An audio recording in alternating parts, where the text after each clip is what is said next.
That's it. Thank you.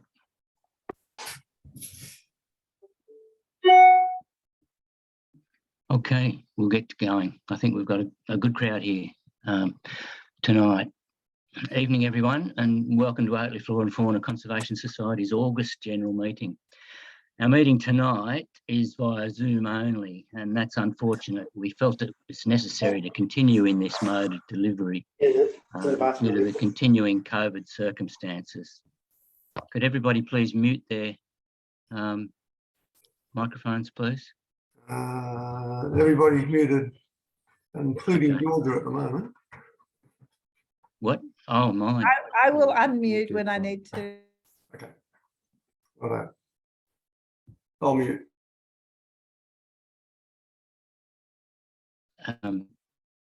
Yeah, due to the continuing COVID circumstances, we thought it was prudent to keep going on this Zoom style of meeting and not going face to face in the church hall, just to keep everybody safe and happy. So welcome everybody again. If we have any first time visitors here attending tonight, I welcome you to OFF, and I hope you enjoy the meeting and will consider joining in the near future. At this stage, I'll acknowledge country. I would like to acknowledge and pay respect to Aboriginal inhabitants. I was going to announce that the recording's in progress of the meeting. It's for the purposes of documenting the proceedings so that those members who are unable to come tonight can catch up later. So the agenda tonight, we'll start with our guest speakers, Georgia Wallace Crabbe and Gregory Miller, and then move into general business after the presentations are finished. First of all, a reminder to please mute your microphones if not already done, so we cannot hear any background noise from you or your place. And during the presentation, I ask you all to keep your microphones muted. For the Q&A session, which we'll have later on, you can ask questions by virtually raising your hand in the reactions box or using the chat function to send a message to the OFF host that you want to ask a question, or you can type your question into the message and it can be read out for you. So 3 options there. We've got to monitor those to pick them up. So please mute your microphone after asking your question if you do it that way. So tonight, our guest speakers, as I said, was Dr. Georgia Wallace Crabbe and Greg Miller.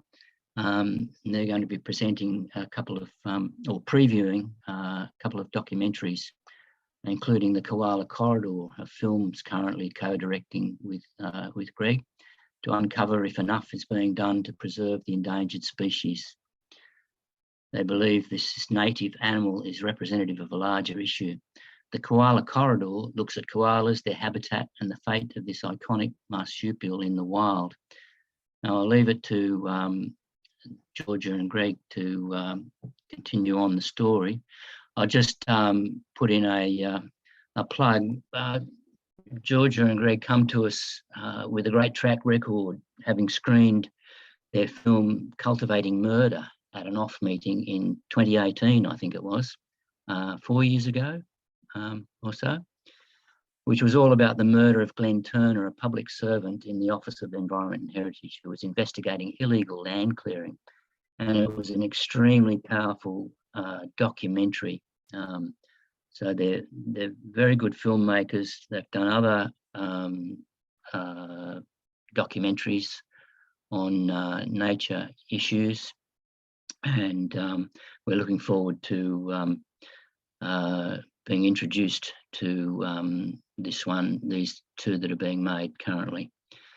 So on that note, I'll hand over to you, Georgia. Thanks very much. Thanks so much, Kim. Just for clarification, and it is confusing, the film started out being called the Koala Corridor and focused on the particular corridor in southwest Sydney between Campbelltown and Appin that you'll be very familiar with, Mhm. whole story of the Southwest Sydney koalas. And we started off with that population really because we were in lockdown and we could actually kind of get to that part of Sydney because we live in the region. And we were interested in koalas appearing in the Royal and the whole story of koalas moving towards the coast. But it has got bigger, and we're now calling the film The Koalas.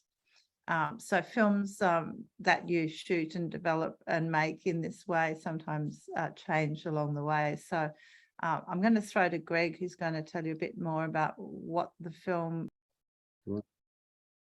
Okay. So it's yeah, so it's one film that seems to have a couple of names at the moment, so don't be confused about that. Tonight we're showing you some trailers. Basically these are a short versions, previews, yeah, teasers, whatever you want to call them, which we show to people who we're trying to who perhaps say, well, what's the film about, or groups such as this group. So to give an overall view of what the film's about. And the thing about these trailers is we've made a number of them and we keep making them because as we progress with the film, we get more and more information to put into the trailers. So we're showing you two. One of them is a short one, which is really a teaser and it's really about the overall issues. But the longer one is really about Southwest Sydney and what's happening down at Appin and Gillian. And we can start telling you where we've gone since then. So the first one is about 10 minutes long, and it features Sharon Koalas as well, who you all know. And sadly passed away, and the film will be in her memory to some extent. She'll be that's nice. a credit. She was very instrumental in guiding us in the early. Okay, so let's do that, and we'll be back in about 10 minutes to continue on. Okay. I'm going to share my screen. Hopefully it all goes well. Wish me luck. Somebody needs to tell me if that looks like the right one. Can you see that? Kim? We can. You just put it on full screen. Yep, and off we go. Yep, that's it. So the Campbelltown population, they're a healthy population and they're breeding. They're expanding in numbers and they're needing to expand their home range. They've come north from Campbelltown, moved north into suburbs like, say, Macquarie Fields, into Moorebank. They then sort of head east, following the bushland corridors, but then they encounter roads like Heathcote Road. All of those black crosses are koala roadkill records that have been extracted from the BioNet mapping.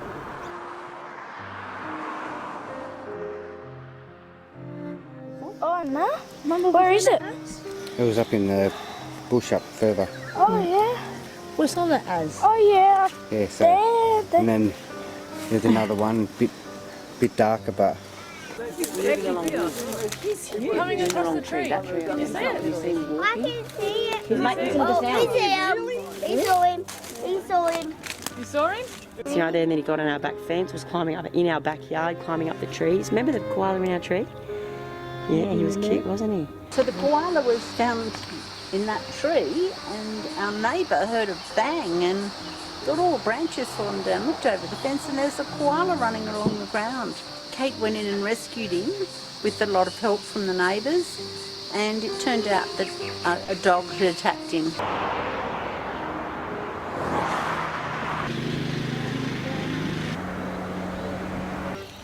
Check for a collar for me, will you? For a collar. We'll take some photographs and then blow them up. It would mean the one they're tracking, yeah.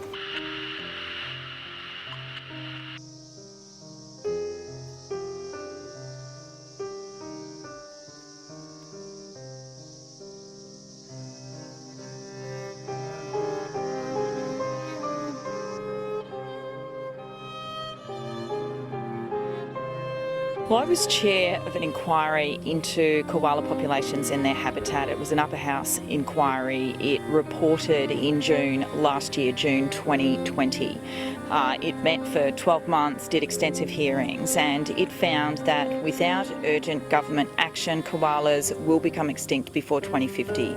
It also found that the key threat to their ongoing survival was the clearing of habitats. So all down there will be housing. That is all one major subdivision. This could be all developed. Beyond that, the Cumberland Plain Conservation Plan will see the rest of it developed, right out to the lower Blue Mountains. So within that new growth area, there's going to be 55,000 new dwellings. And the problem with that area is it's partially pasture land, you know, open space, green space, which is, you know, breathing space for Sydney, if you like, rural landscapes. But some of it is core koala habitat, which is going to be lost, which is a major problem for these koalas. It's a housing development that is going to wipe out key koala habitat. It's already starting. Let's remember, the government says it wants to double koala numbers by 2050, right? Yep. So Sue, what you said to me just before that this is actually a koala corridor that koalas use. So we're in the Roomba Reserve, which is along the edge of Mount Gilead. And the koalas, they come through here and then onto Mount Gilead, up to what we call the cutting log forest, and then they get into Woodhouse Creek and then get down to the Nepean that way. So it gives them two ways. Previously, when they opened up southwest, another southwest growth area, has all these fantastic offsets and, you know, what they're all going to do. This was an area that was identified as a really important biobank to offset that previous growth area. But if they haven't enforced them for the previous proposal, what hope or what faith do we have that they'll be enforced this time? So we have this cascading, chasing tail of biobanks and offsets and priority conservation lands that keep on getting moved. A lot of this thinking that happens earlier on in the process is box ticking, and as the process develops further, they all disappear, or most of it disappears. For that not to happen, government needs to be much stronger about it. And again, we've got 3 levels of government in Australia, and all 3 of them need to work with each other, as opposed to creating loopholes for these things to fall away. This land is so important because it's the land that lies between the Georges River and the Nepean River. Really, it's the only viable corridor, because to the south we've got housing. If you go further, they've got to move through a motorbike track and a paintball facility. So this is it, really. If this goes, we've basically lost that corridor.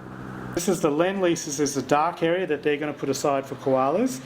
And the light green area shows you what's required under the Chief Scientist's report and the Campbelltown Koala Plan of Management. And we can see that these dark areas are skinny, they're nowhere near the width that's required, and they're also fragmented. They don't even bother making sure it's connected at all. There is no way koalas can survive this landscape. And Lend Lease reckons that this meets the Chief Scientist's report. They also say it meets the Campbelltown Koala Plan of Management. This region has one of the most thriving koala populations, koala colonies in New South Wales. It's chlamydia free and it's growing.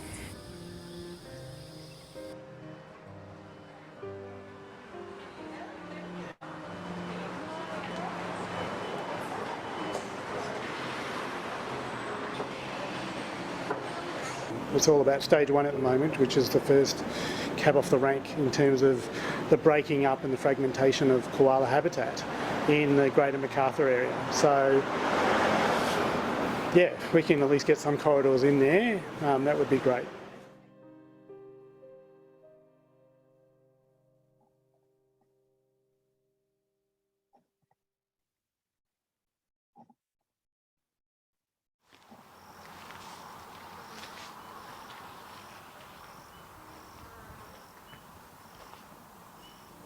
with the Black Summer bushfires, I mean, like I sort of said, I was out rescuing from November from fire grounds, and then at times I was, because I'm a volunteer in the Royal Fire Service, I was actively fighting the fires as well. And it was almost like the tragedy, things were like, you know, pretty bad. And then there was like another level of, it just kept getting worse and worse and more. And yeah, there's so many layers of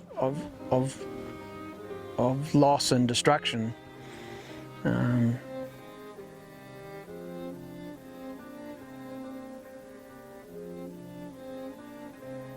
So we're just going to follow the GPS and then we'll hike into the bush to find the tree that we rescued him from and put him back in the exact same tree, and that means we're putting him back in his home range, the country that he knows.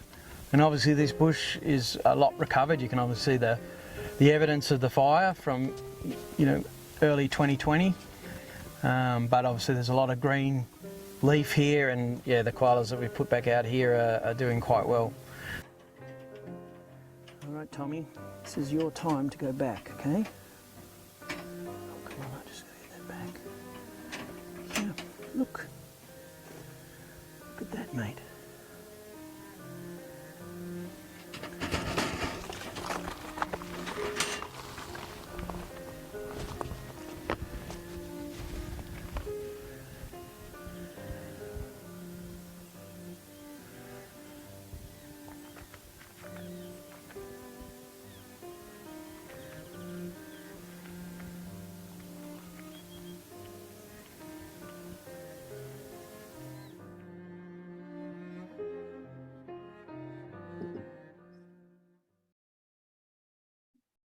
Okay. Have we got sound? We're back.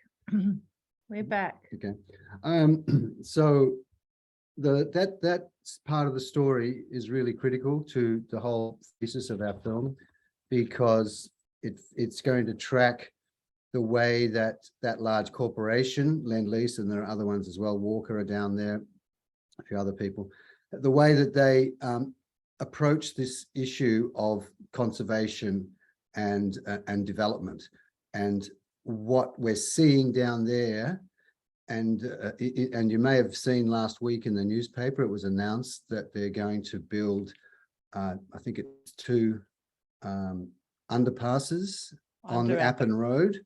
But they're only doing that because they've been pressured over a number of years, at least 4 years, by that group down there, who have fought relentlessly and have even gone to court and lost and have suffered a lot of angst over the whole issue, because this corporation would not do it if they weren't pressured. And that's part of the story we're telling, that, you know, and this is what needs, one of the things that needs to change in Australia, and that we're going to be asking for in the film, is that, you know, when the first consideration should be, what is the impact of this massive development that's going to take place there?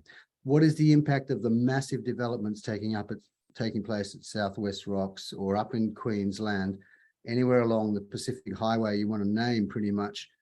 Huge developments are going in, and who's sort of, when those developments are being planned, you know, who's sitting down and going, where's the management plan? Where's the koala management plan? You know, and what can we do to make this work? It's just not the thinking. You know, the thinking is, how can we avoid doing any of this? And hopefully there won't be a group of really annoying, you know, activists who are going to give us strife, you know, and that's one of the stories, and that's what that area is really going to be important for our film about.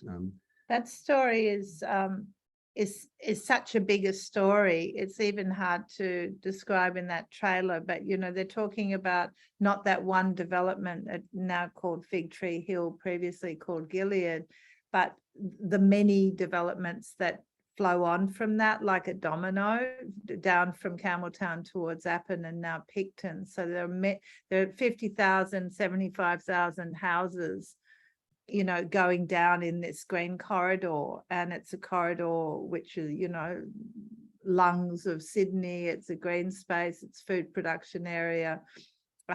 You know, the implication of just mowing through it with tarmac and houses without a tree in the yard is really significant. And what we learned when we were filming that early part of the film is that koalas hung on in places like Macquarie Fields because they still had quarter-acre blocks, because they still had a tree, because they still had a park. You know, these new developments are on 1/8 of an acre houses, and the houses are spreading out to the boundary of the block. So, you know, while they talk about corridors and developments, you know, the corridors came down from 450 meters down to an average of 450, which could go down to 200 and at times 90 meters. You know, it's very unlikely that koalas are going to live in strips of habitat that are as narrow as that. And you saw from the trailer how key this concept of a corridor is. It's not where they want to live and stay, but it's where they're moving between one part of the landscape to another to enable genetic diversity. And you know, there are different views about this particular koala population and how they've managed to hang on, and they're, you know, they're actually a resurgent population that were kind of previously forgotten and, you know, rediscovered, as it were, in the 80s. And they're doing very well, and they're chlamydia free, and they should be really treated as a significant kind of population for the gene pool and for the quality of life of the humans that live with them. So turned out Southwest Sydney was really super political, and filming those stories about that particular, you know, group of activists, which is the Save Sydney Koalas group,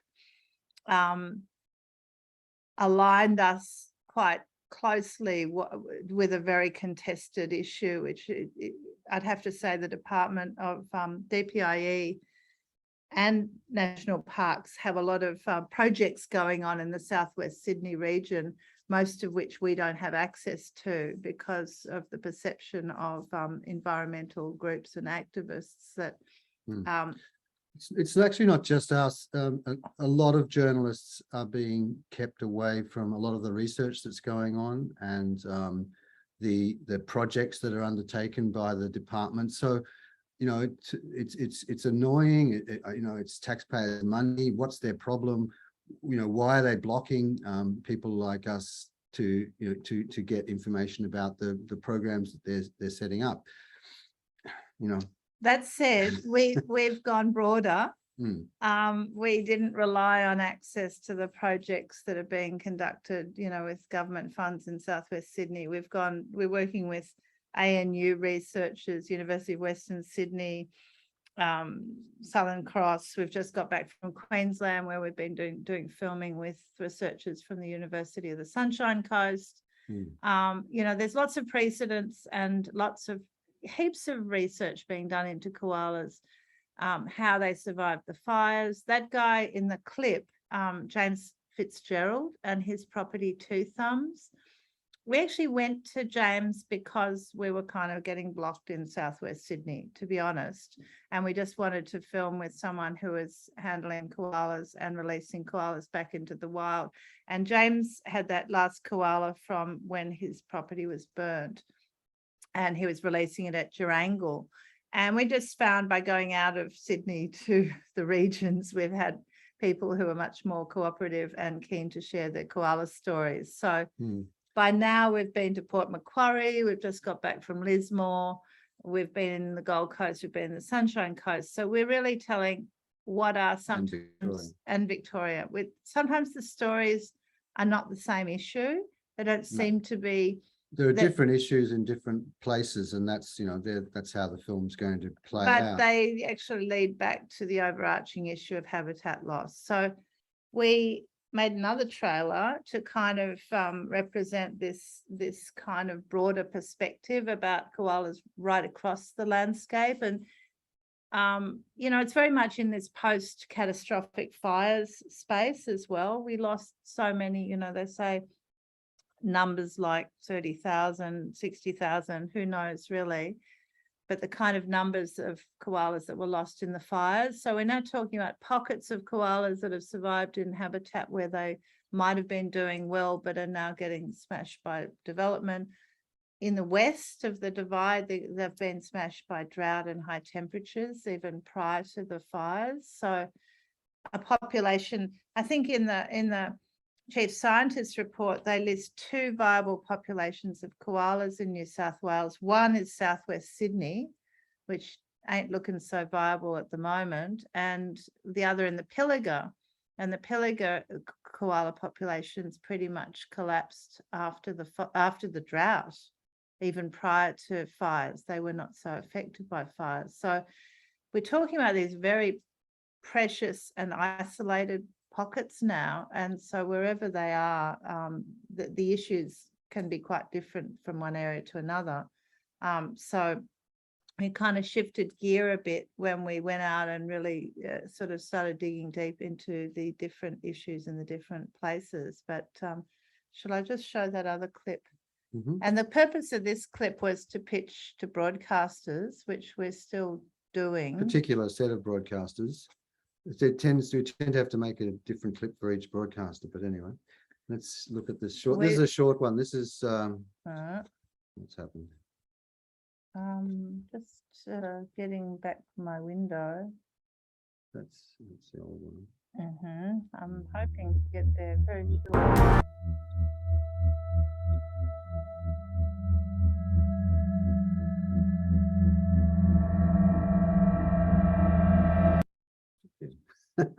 That was someone else's film.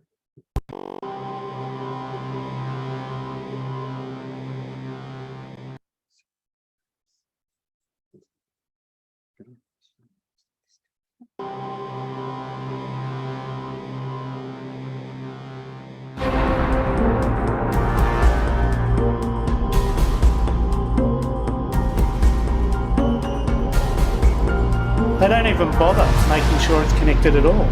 There is no way koalas can survive this landscape. So we're just going to follow the GPS and then we'll hike into the bush to find the tree that we rescued him from and put him back in the exact same tree. Without urgent government action, koalas will become extinct before 2050.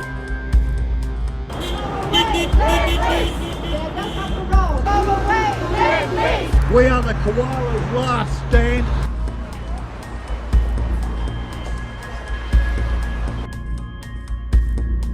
Our neighbour heard a bang and got all the branches falling down, looked over the fence and there's a koala running along the ground. Where is it? It was up in the bush up further. Oh yeah. What's all that as? Oh yeah. Yeah, so, and then there's another one, a bit darker, but...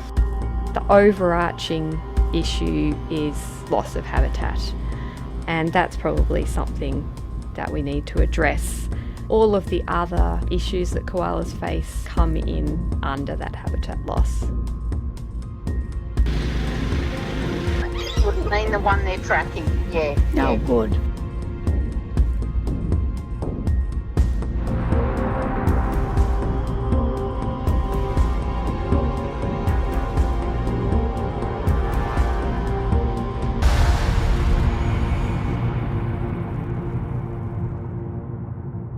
Koala has quite simple conservation needs, and so that we can't give it even that is so frustrating. A disaster and a dog's breakfast. Hundreds of houses to be built near one of Sydney's healthiest koala kingdoms. We can't release her in an area where they've actually physically got the bulldozers and they're chopping all the trees down. They're pulling all the trees down and getting ready for the developments. See right there, and then he got on our back fence, was climbing up in our backyard, climbing up the trees. Remember the koala in our tree? Yeah, he was cute, wasn't he?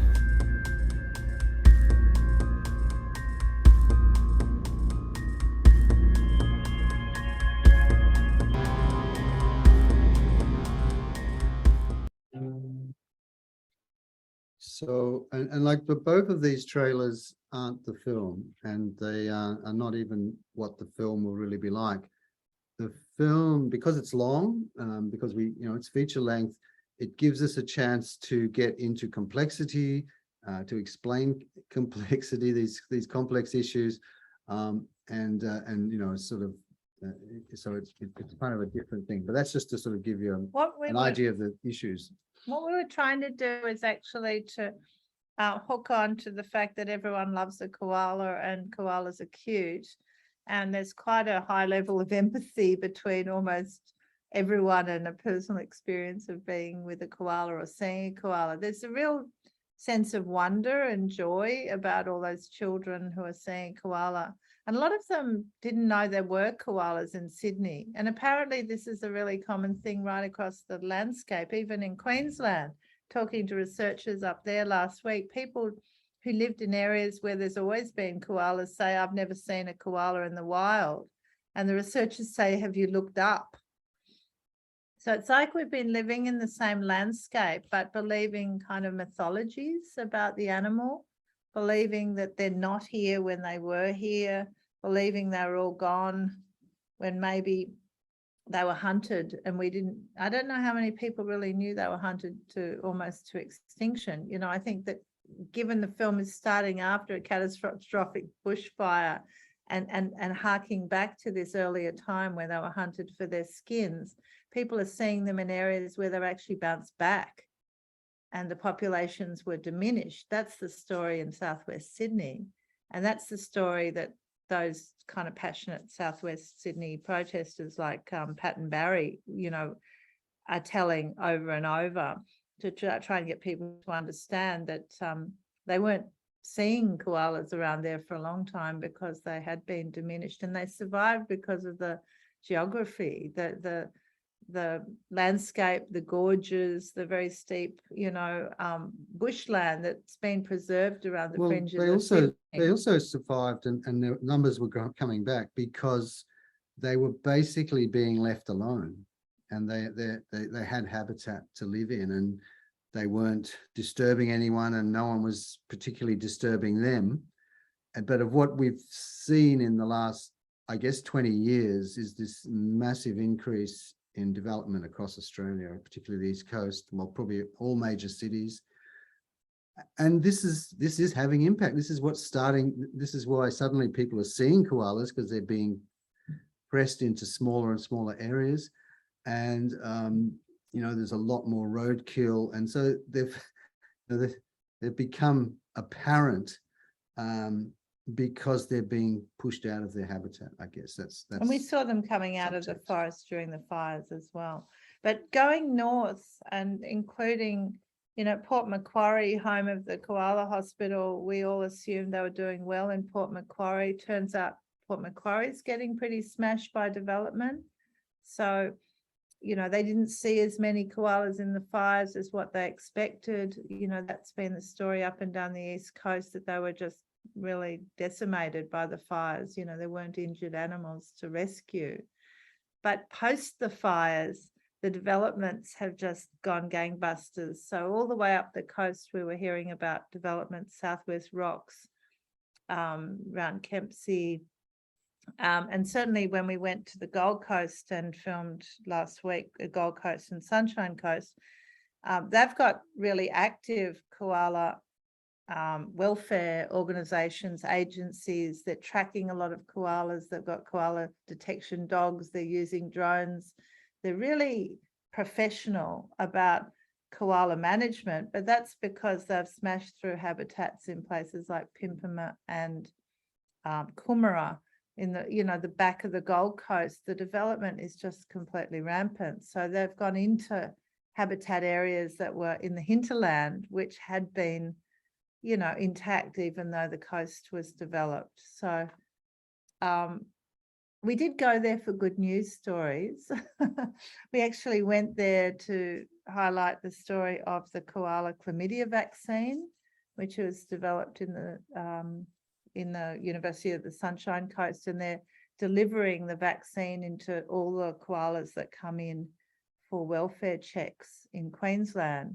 And in Southeast Queensland. But the chlamydia vaccine is going to be rolled out soon. You know, there's projects. I think it was announced, Catherine, you might have heard the announcement last week that they're going to roll out a chlamydia vaccine to the Southwest Sydney koalas. Has someone got the update on that? Given they're a chlamydia-free population, I guess that's a trial that they want to see what delivering it to a population who are chlamydia-free might, you know, result in, possibly because they're planning to move the koalas or probably, you know, introduce other koalas to broaden the genetics, you know, who knows. So the What was the other good news story? There were two good news stories. The What's the other chlamydia one? vaccine is meant to be a game changer because as soon as we got out of Southwest Sydney, all the koalas were sick. Yes, that All was the the thing. carers from Richmond on the Hawkesbury north were dealing with very large populations of sick koalas, and most of the work the carers and vets were doing was treating these animals that were very sick and giving them high doses of antibiotics, which they're not very responsive to. So it's meant to be a game changer and will result in healthier populations, you know, right everywhere where koalas are, basically.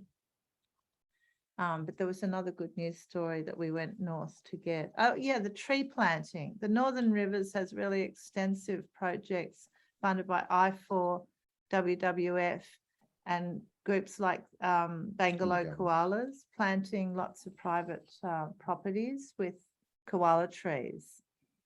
So the scale of So we saw this group planting, I think they planted 2,000 trees in about, there were so many volunteers that they did it in about an hour, I think. And so that's going on a lot up there. It's not going on everywhere else, but it's certainly something, you know, it obviously creates a situation for the future. And these trees, they up there, that they grow very fast. So 10, 15 years and you've got a viable tree that a koala can go into. And 4 or 5 years they had koalas in the trees already. But yeah, so they're finding the koalas are going into these not plantations, but into these plantings very early on and enjoying it and doing well. So that's a good news story. Plant trees and the chlamydia vaccination. Of course, if you save all the koalas from dying from chlamydia and the associated illnesses that come with it, they've still got to have somewhere to live, and that's really where we come back to. And habitat. there's virtually no character in the film who we've interviewed. We've interviewed scientists who are studying leaves, scientists who are studying the physiology of the animal. Wires carers, and Wires are a sponsor of the film now. They came on board very generously at Christmas time, and we're featuring a lot of stories of Wires carers caring for animals. Friends of the Koala, who are at Koala Hospital in Lismore, Port Macquarie. There is nobody who doesn't agree that the overarching issue is habitat loss.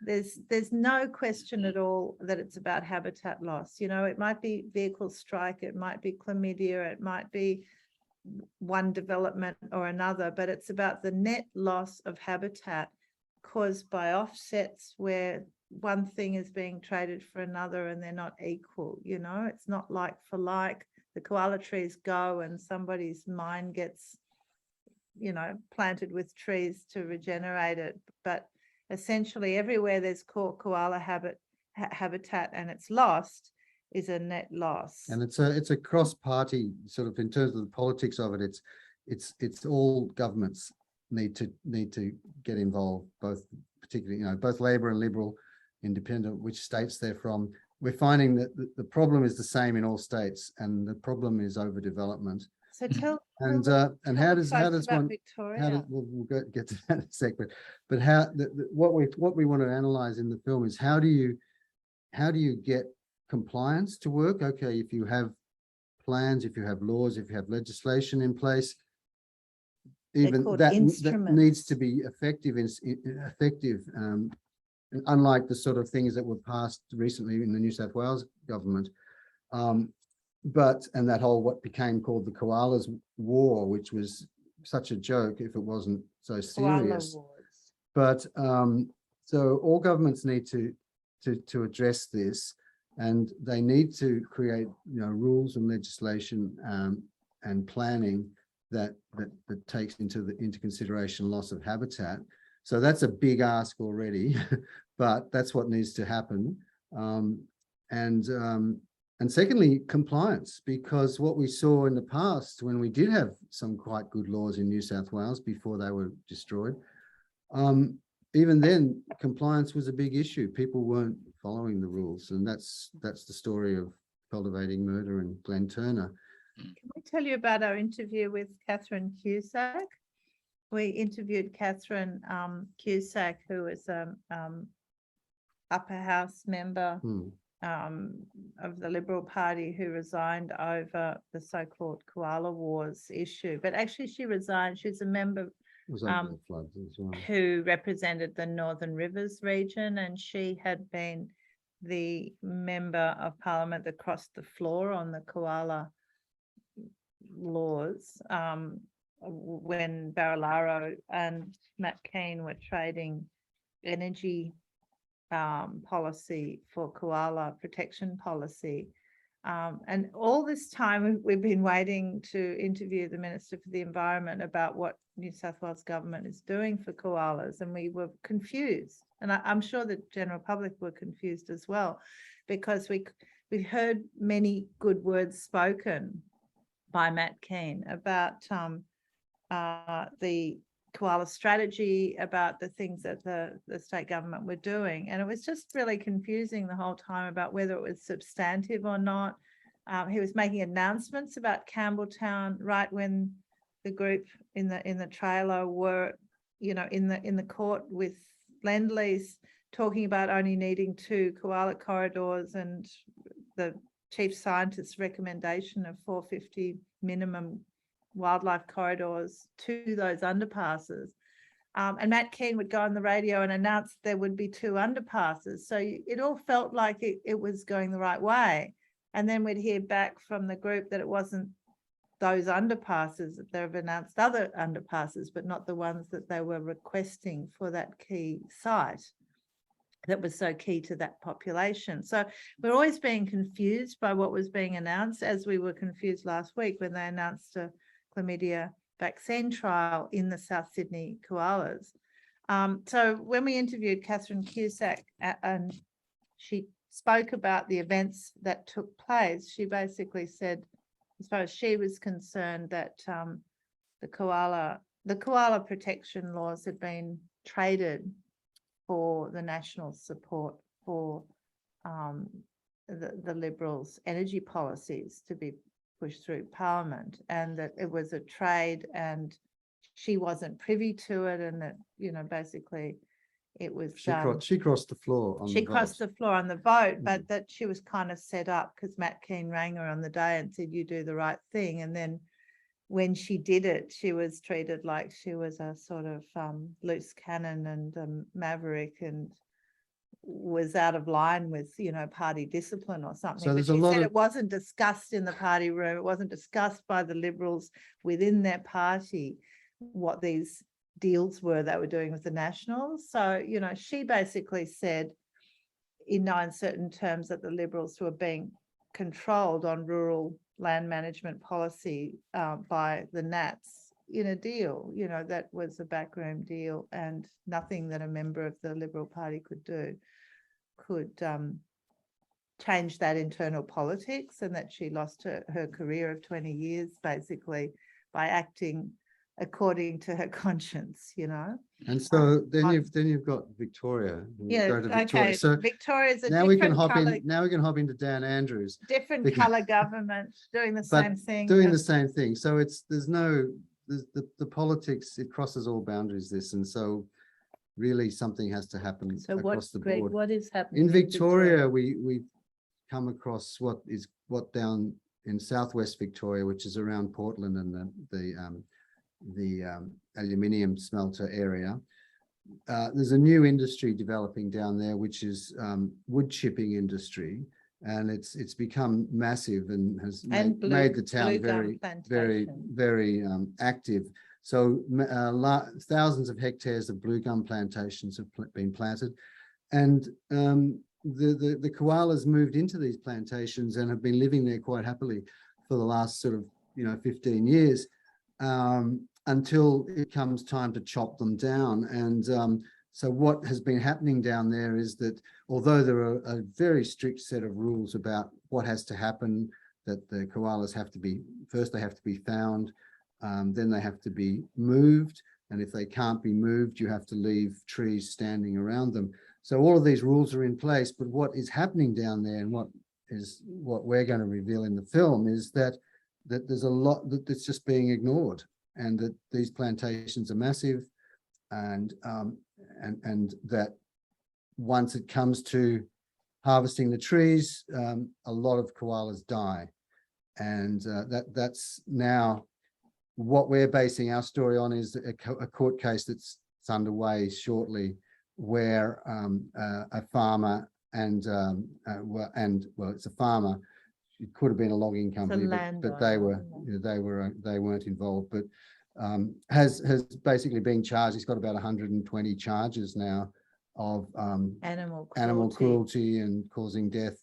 So up to so a large, I think it was 20 koalas died in that incident, in a very nasty way. And can I just jump in just for one moment? It's just the koalas in Victoria are actually doing well.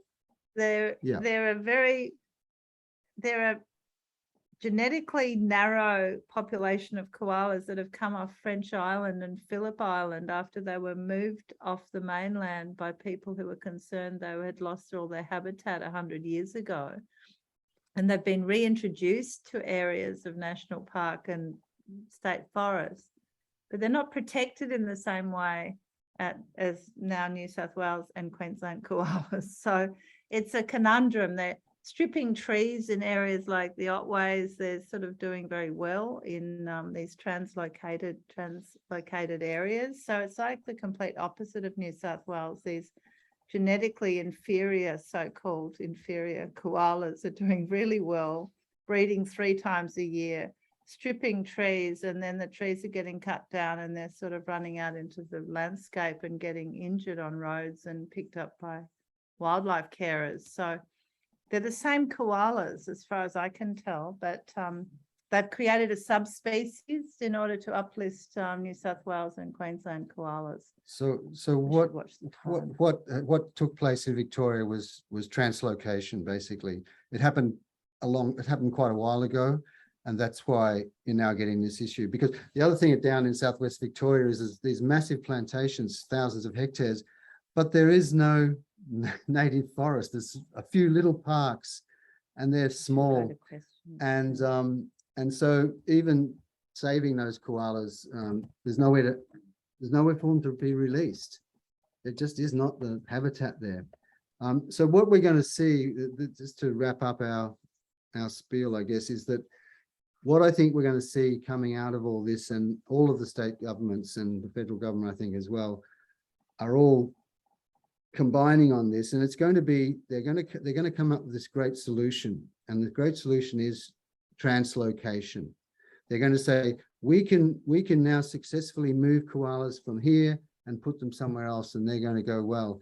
And there's not a lot of evidence to suggest that's the case, but that's going to be the solution. So whenever someone wants to develop something, or someone wants to destroy bushland, that's going to be the thing they're going to be offered. And it's just a really, really unplanned, uncareful, not thought out and not researched sort of solution to this problem. They just want it to go away. They just really want the koalas to go away. We're not going to let them do that. I think we could have some questions because we're raving on, and you're looking exhausted. Yeah. Exhausted. Sorry, Yeah. guys. There's a couple coming in on the chat line. Have you got that open there? Yeah, I saw a couple of comments here. So yeah, about the Victorian koalas being inbred. Yeah, they're supposedly derived from a very small pool of genetic source, which Georgia explained was on preserved on French Island. And so yeah, however, Steve Phillips, who's one of the best known ecologists around and advisor to government, is going down to Victoria shortly to investigate a group of koalas called the Strzelecki koalas that are allegedly the original Victorian koalas, and the remaining, surviving koalas in Gippsland. So they may not be completely wiped out as planned, but there's all kinds of plans to breed them in South Australia with translocation. They've moved Strzelecki koalas across to South Australia to breed up with their population. So we're moving into a phase where genetic modification of the koala is deemed necessary by certain people for its survival. So that's one school of thought is all I'm saying. Well, and I just think we're just going, because there's a couple of elections coming up as well, there's going to be a lot of koala strategies will be announced. Released. Yeah, there's going to be all the solutions are going to be put on the table, I'm sure, in the next 6 months. Tree planting to create new corridors and expand existing corridors is a great idea. The Menai Wildflower Volunteer Nursery does some eucalyptus for koalas. These are planted in the Southern Highlands. You're welcome to read these questions. Yeah, sorry to interrupt. Not so much a question from me, just to say to everybody that we are, for the little work we do, we grow up to 15,000 tube stock. A lot of it's to do with the glossies and the mist project, but also part of that is koala trees. So they are going out there, but possibly not enough. Yeah, that's only just a comment. Yeah, I think the actual issue is land to plant them on. Like in the Northern Rivers, there's a lot of gentlemen farmers and people who've bought land that don't require to extract the maximum from the land. They can allocate corridors. We need the need whole land nature to conservancy movement is pretty important to this. Yeah, so even Bangalore koalas are getting requiring huge numbers of plants. Like they planted 2,000 tubes on Saturday when we popped in, so every time they do a planting they need thousands. Does someone else want to read these questions? So yeah, there's a comment here about Mid Coast Council where Kit Streamer lives, grow koala food trees and give them to our My All Koala and Environment group to give away. To plant on their properties twice a year, which sounds like an excellent program. Yeah, that's good. Just need more of that. The question about corridors to move from one national park to another. The whole plan for the national park seems as yet unclear. It's quite secretive. We have not seen anything official about the planned relocations, except they're in the state koala strategy, that there'll be 8 relocation projects. And I randomly ran into a farmer up near the Colo Tops who said she'd been visited by National Parks and Land Services to talk about relocating koalas up there, but they have a remnant koala population already. So it's not clear. I think, Catherine, you might know more about what is planned by the strategy team, but maybe not.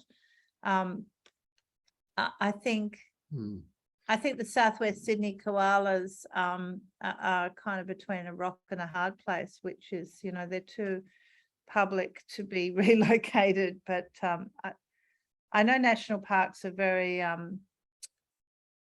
active in their role as the managing agency for each individual koala that WIRES handles in the Southwest Sydney region and where they should be released. And there's a very clear regulation that have to be released in the site they were found. So if they can't be released, they have to find an alternative. So possibly the other national parks I'll just read that. might be a solution. So there's a comment here. We currently have development applications in to put large caravan parks in the corridor. Not when I say we, it's the person who writing this is not the person with the application, obviously. Caravan parks in the corridor between Mile National Park and Hawk's Nest. So that's what's happened. You create a corridor and then some developer comes along and goes, well, let's, or the government even, well, let's put something in there. Let's bring some tourists in, or things like this, you know, let people ride their horses through there, or maybe you can graze some cattle in there. None of this is what a corridor is about. A corridor is something that's there and has to be left and let it be itself, and allow the animals to use it. So this is happening. This is what our film really is digging into, a lot of these sort of issues where things are bent, rules are bent. You know, Well, I think that's what's Saul Dean, death by 1,000 cuts. Saul Dean from the TEC says that in the clip. He says they make an offset, a requirement of one development project, and then a future development project builds on that offset and creates an offset onto yet another piece of native land. But each time someone, they're also using a much bigger range of trees to feed from. So that'd be a nice one to add into your film. we're hoping to be able to mention them. National parks have been a little bit secretive about that particular koala population. Yeah. But the ABC did a story with Steve and Tom. It's a bit unclear why national parks weren't keen to share the news, because they've known all along that those could be river. We actually included pictures of 8 koalas, including koalas, mother and baby koalas. But yes, I concur with George's assessment that many people knew about that population and would deliberately keep it quiet. It's interesting because while it is a good news story, from my perspective, you know, there's what's happening around Campbelltown is so devastating, and it's been noticeable how, you know, Labor and NPWA and people who are talking about this now, they don't, you know, they do extra Transport New South Wales to, you know, fail for them. They're failing to provide underpasses and overpasses. You know, so everybody's, it's about, you know, you must talk about this rather than these other things. Can I just say, Catherine, yeah, there's a lot of control Catherine's of the media. reminded us that quite a lot of the film is actually talking about connectivity, and it's talking about underpasses, and it's talking about the need for corridors to link up with adjacent bushland with road underpasses and bridges. And we've just done an interview with Ross Goldengay, Catherine, who you featured in a Southern Environment Centre webinar about the underpasses in the Royal and across the freeway.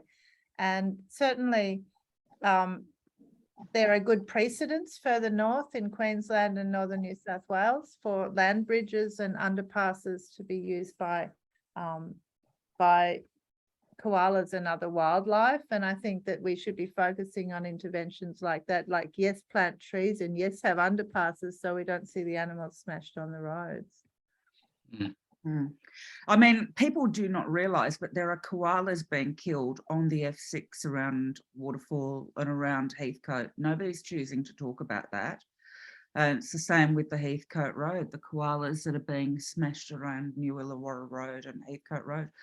I was horrified to discover that there's no koala care facility in Sutherland Shire, despite these announcements of koalas here. If anybody hits a koala on the road and a wires carer comes along, they have to travel now all the way to take the koala to a veterinary facility. And that, yeah, that's only just reopened recently. So, you know, while I think the public can be captivated by good news stories. It's about, you know, how you position the debate, how you position the issue and the argument. But, you know, like Georgia says, you know, land clearing and habitat loss is the biggest threat. And what we have at Campbelltown with the Greater Sydney, you know, the MacArthur Growth Plan and the you know, it's appalling. Now, I was really freaking out about translocation from Campbelltown to the Royal, and I've been given reassuring assurances that is less likely to occur due to political sensitivities, but who knows what their governments are capable of. One of the things, thanks to your work, Georgia, I was shocked, you know, I mean, posting on the Sutherland Shire Environment Centre page, I like to imagine that I know a little bit about what's going on with koalas. I'm shocked to find that Labor in Queensland and Labor in Victoria have got conditions that are just as bad as the LNP do in New South Wales. And I think most people who are thinking about the March election with the change of government are imagining that things will get better, but we've got no smooth guarantee of that. The koala strategy, that's the funding for that's currently in place, they've allowed, what is it, Georgia, 9.3 million for translocation funding over the next 3 or 4 years, and 10.3 million for underpasses over the next 4 years, which will do nothing. So, you know, I mean, you can see where their priorities lie in New South Wales, but there's no guarantee that if Labor get in March that they'll make any substantive improvements to that. No, and I think that where we deal with local members who are engaged with their communities, they could be any colour and they could be independent, but we have to, you know, go area by area with people taking responsibility for what they know to be the condition in their local area. There's questions waiting here. Sonia's had her hands up for a long time. Sonia, do you want to ask? Yes. Hi, everyone. We've actually spent the last 2 days down on Raymond Island, visiting the koalas there. And that's Victoria. That's South Gippsland. And they've got 250 koalas on the island with chlamydia, but they're having development pressures as well. Apparently they want to build a resort on part of the island, but we saw 25 koalas on one walk, which was quite lovely. But my question is, how successful is the relocation? Well, it's a vexed question. It's different in different places. So the policy has not really been put into practice in a recent kind of in its recent manifestation. We look at Victoria and you see where a lot of relocation took place, but there's not a lot of research about what happened and how. It seemed to happen in a very ad hoc way, but it did result in koalas being down in the Otways where they were smashed by logging, and then down in Portland in those massive blue gum plantations. That's how they got there. They were kind of relocated to there. Moved around, but we don't have the data on that right now. And I think in Victoria we found people were very scared. The department was quite secretive. I think it's called DWAR or something. DELP. Department. DELP is, in a strange way, both the regulator of the agri-forestry, the blue gum forests, and the department that licenses wildlife carers.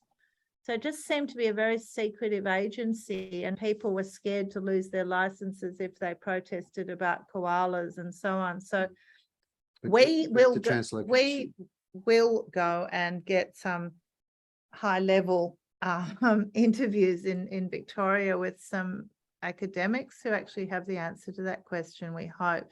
The view in New South Wales and Queensland is translocation has not been successful. But there's clearly this population in Victoria that have bounced back after being translocated. But who knows how many died before they bounced back? We don't have the data. Yeah, there's not a lot of research yet. There will be some coming out, but the idea really that, you know, if you want a bit of bushland to build something on, you can just go out, capture the koalas, send them somewhere else. You know, all the scientists we spoke to are talking about how complex these animals are, and you know the gut biome, the issue of the toxicity of eucalypt leaves and how toxic they are means you could move a koala from one patch of bush to another patch of the same tree, and the leaves would be toxic, and the animal would fail and ultimately die because they weren't able to get the nutrition. And yet they planted Tasmanian blue gums in Victoria, which were from an island where there were no koalas, and the koalas seemed to thrive. So they adapt over time to different trees. They live in many more kinds of species of tree than anyone imagined. There are places where there are thriving koala populations, and Catherine Cusack pointed this out. They can't protect the koala habitat where they are, near Coffs or wherever she is, because it's not listed as koala habitat in the ecological kind of environment protection laws. So there are 800 species. Koalas live in different ones in different areas, but they move over time. They don't take an Uber or get transported quickly and plonked there, you know, by someone who wants to move them. So it sounds like there's an awful lot of issues to be looked at in here. I'm just wondering how you're going to deal with them all in your film, or you're going to be choosy. Well, you want to tell us a bit about your film and how it's progressing? And well, it's progressing very well. We've started doing some editing. We're still shooting as well. So there's a number of stories that most of the stories we have now. There's still the Victorian story is still playing out because it's a court case, and we've still got to you know, we want to follow that case, because a lot of information will come out through that case. So that's going on. We're sort of following particular individuals who are working with the animals. So particularly carers, and particularly certain characters are going to sort of tell more of the story than others. So, you know, we're kind of calling it a wildlife road movie, because we do really do it cover a lot of territory in this film. You certainly have, yeah. Different characters tell different parts of the complexity of the story. So things about, you know, the survival in the fires, and whether koalas can survive in post-fire landscapes, and what happens in climate change. There are certain characters that will be telling that story because they're studying that story. Chlamydia, we went up north to film at Friends of the Koala because they are dealing with chlamydia koalas every day, and they're looking forward to the day when the vaccine will come and they can, you know, inoculate all their koalas, and they're hoping that that'll be a game changer. Well, that's happening soon. We've just interviewed the guy who developed the vaccine, Peter Timms at the University of the Sunshine Coast. You know, they're expecting an announcement any day that it might be rolled out on a national scale. That's confidential. But, you know, there are stories that are unfolding as very rapidly now, because so many people are researching the animal and trying to find solutions. But the landscape scale solution, the headline to raise to the lamp posts is, you know, is about habitat. And we know habitat is an issue for climate change and for humans as well. So all the arrows point to that space. There are these beautiful carers. There's a lot of really beautiful characters who are caring for individual koalas, and you get to know them in the film. And they're really nursing these animals, and some of them don't make it and some do make it. And, you know, there's the Joey kindy, koala kindy up at Lismore, and there are these, you know, lovely humans who are nursing and raising orphaned koalas who've lost their mums and to road road strike or the floods or what have you. So there's really wonderful, heartwarming stories of humans really dedicating their lives to the animals. And I think there's a lot of inspiration in those stories, and hopefully enough to make these more wicked, larger problems not so overwhelming, you know, and to give us inspiration, because the people are inspiring, the vets, the carers, and the scientists. Yep. Yeah. Yep. So from our point of view, we've got 30 or more people here. Is there anything we can, how can we contribute to this? I know there's donations, which I'm happy for you to spruik for. But, you know, is it writing letters? I noticed there's a, from the Southwest Sydney, there's an e-petition in front of the New South Wales Legislative Assembly at the moment. It closes for signatures on the 15th of November. And today I looked up and they've got 7,800 or so signatures so far. I think it's got to get to 20,000 and then they will debate it in the Parliament. A similar one on logging has just about to be debated because it got to the 20,000 signatures mark. Native forest logging.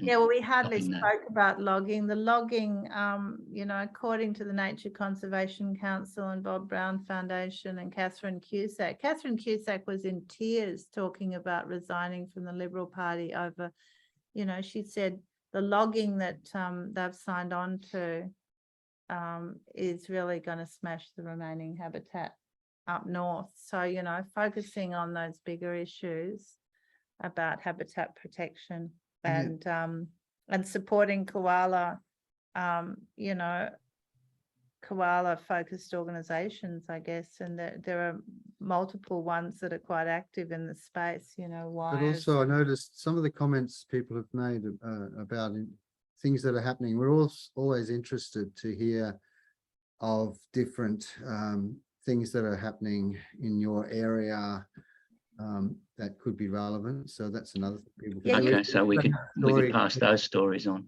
We have a Facebook page for film projects. I think the film has a page on the Documentary Australia Foundation. I have an Instagram page. We sort of haven't got a Koala Corridor page because we're changing the name to the Koalas, but there's a Koalas website. Yep. So all those things can be shared. We can share those links and Okay. Yep. so on. And, you know, we're quite active following a lot of the issues, but they are overwhelming and there are many different issues. So all up and down the coast, there were different areas. There are people in Crescent Head with issues. Port Macquarie, Koala Hospital has a page. Friends of the Koala in Lismore has a page. You know, pretty much wherever you go, we've just gotten involved with the Victorians. You know, there was an issue at Gordon in Victoria, which we went down to film where there were koalas in a forest that was about to be raised, and we kind of picked up on that story. So there's Lecky Koala's story there on Facebook, and each one of them, you know, is you know, sometimes there are petitions, sometimes there's actions people can get involved with. We will in terms of the film though, certainly as we get further progressed and we have, you know, and we move towards releasing the film, it would be great for people to get more actively engaged and to spread information about the film. So we'll send you, we'll keep you up to date on where we are. Okay. We're hoping to release the film, have it finished in February. So that's when we'd like to see it go out. So we'd be gearing up to that from the beginning of the next year to the launch of the film. To be honest, we don't know what platform we'll be going out on. Like, it's not the first time we've made a film and not known what broadcaster would be showing it. So, you know, we are undeterred, but we're continuing to pitch to anyone with a broadcast, you know, contact that you think we need to pitch to. Feel free to let us know your contacts. We'll be pushing to the mainstream media channels, and it may end up in some streaming channel or other platforms. And what we did with Cultivating Murder was quite an interesting role model or case study for us, because we rolled it out in this way, not on Zoom, but in screenings to audiences around the state before we sold it to SBS. So we had, people from the Greens, but also from environment groups showing the film and also doing the screenings. And it might be that we end up showing it that way, or with a distributor doing it in theatres. There'll definitely be public screenings in theatres, so everyone will. So watch out have all for that. information Yeah. available. Okay. Yeah. And, All right. Catherine, did you have a question there? Oh, just quickly, thanks so much, Kim. Georgia and Greg, you guys are amazing for giving people who are trying so hard to achieve better outcomes. You're giving them a voice, and that's so incredibly important. I've noticed that people do often respond to positive stories more because, I think particularly with COVID and the fires, those horrific fires, I get the sense that people are just sort of strung out and don't know what to do or how to make a change.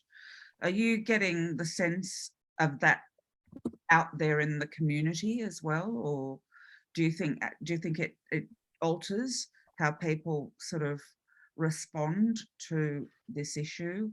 Koalas becoming extinct by 2050. Sorry, this is a kind of existential question.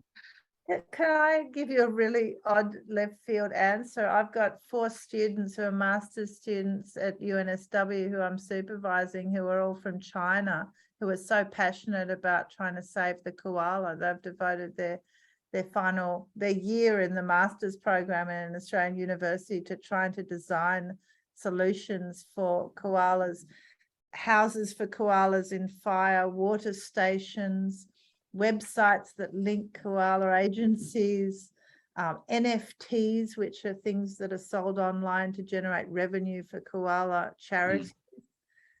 These are people who live in China. There's an extraordinary kind of outpouring of enthusiasm. We met young children planting trees who came from the Gold Coast to Bangalore just for the chance to plant trees to help koalas. People need focus on what they can do that's productive, and on the positive side, I don't think you're going to find a lot of people in Australia who want to see koalas being killed on roads, dying of chlamydia, getting chucked out of their houses. I think that if we want to try and tap into in the film, it's not going to be all doom and gloom.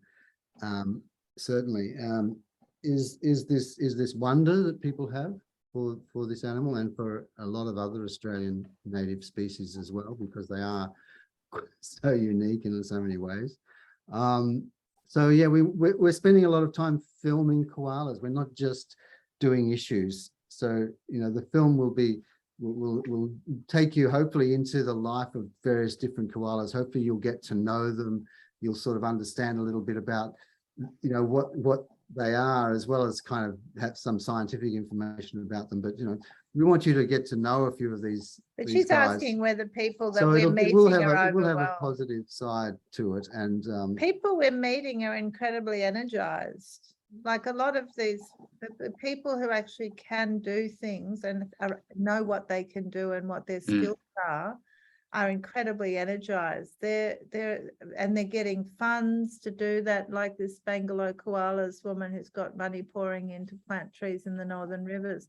Like focused projects that have clear outcomes seem to excite people to want to participate. And I just think that we're trying to sift through a lot of information, and sorry about overwhelming you with it, while we try and get a through line to how to tell a story that ends up with an uplifting, focused, what you can do to help message. But there are good guys and bad guys in this film. The good guys are the ones. It's a big problem. The good guys are the ones who are helping koalas, who are rescuing them, who are caring for them, who are lobbying for them. The bad guys are the guys who can make the rules and aren't, and the guys who are making money out of it and who don't give a toss. They're the bad guys, and that's you know, we're going to keep it fairly simple, I think. But holding people to laws that protect animals, holding people to account for laws that are actually written down already as legislation or as, what's the term, planning instruments that already say they're meant to be protecting koalas. You know, we the public have to stand up and say, well, are you implementing the laws that are in place? You know, written there for them to follow. And new better laws as well. And that's where the public's engagement with the democratic process, you know, can help. Continues on and on and on. Look, I think that maybe we're all exhausted. Need to wind it up. We will be showing the film. The film will show internationally as well. There's a comment there. And we have an international distributor already interested. So, yeah, certainly outside Australia, there's a lot of interest in koalas, and sometimes that can make an impact. It did. Just to wrap up, final little bit of information. It did in the 1920s, around about 1925, I think it was, or no, 27. When finally the export of koala pelts was stopped, it was stopped because of a group of environmentalists in Australia who petitioned the president, Herbert Hoover. Hoover, who was the president at that time. He was only in for 2 years, of the United States, and it was his measure to ban the import into the US that stopped the cull, you know, in Australia. So, you know, stuff coming from overseas can impact here as well. Anyway, thank you all. All right. Thank you. We'll try and focus a call to action next time we see you. And we need to acknowledge the support of WIRES and the Sutherland Shire Environment Centre, the National Parks Association of New South Wales, who are all financial supporters of the film, and many other organisations that have been in-kind supporters, like Save Sydney Koalas, the Total Environment Centre, the Nature Conservation Council, Oatley, Fauna and Flora, which I always have trouble saying. Conservation Society. I4, International Fund for Wildlife, Friends of the Koala, Two Thumbs Koala Refuge, Lots of Friends of the Royal. Everyone's been helping us, so we're very grateful for all that's fantastic. bipartisan support we've received. Yeah. So. All right. So thanks. I'd just like to call on Adrian to give you a full vote of thanks tonight. Yeah, thanks, Kim. And yeah, sorry, I haven't got my Zoom camera on. I've learned a lot about what you're doing, Georgia and Greg. Fantastic. You you're really are setting a very, very high bar for some folks to follow you. And I'm sure the final documentary is going to be absolutely a ripper. And hopefully you're going to get a lot of support from international areas as well. We really enjoyed what you put together already. Can't wait to see the final doco. In any way we can help, you just please call on us. Thank you so much. Thanks. Thanks so much for having us. And thanks, Georgia. Thanks, Greg. Okay. Bye. See you. Okay. Are you sharing your screen still, or no, I'm just typing drawn from that? In the chat. Okay. I That's fine. Thank you. All right. Okay. See you. See you again soon. Bye.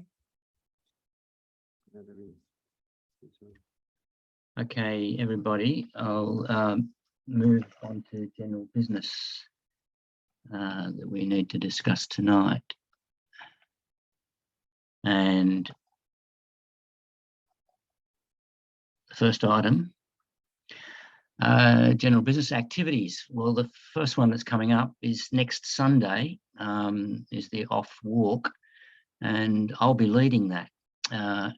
And in place of what was advertised for this this walk, which was the Mount Kira ring track down in the back of Wollongong and the Botanic Gardens, the ring track has been overwhelmed by and eroded, overwhelmed by the rain recently, and it's completely closed for traffic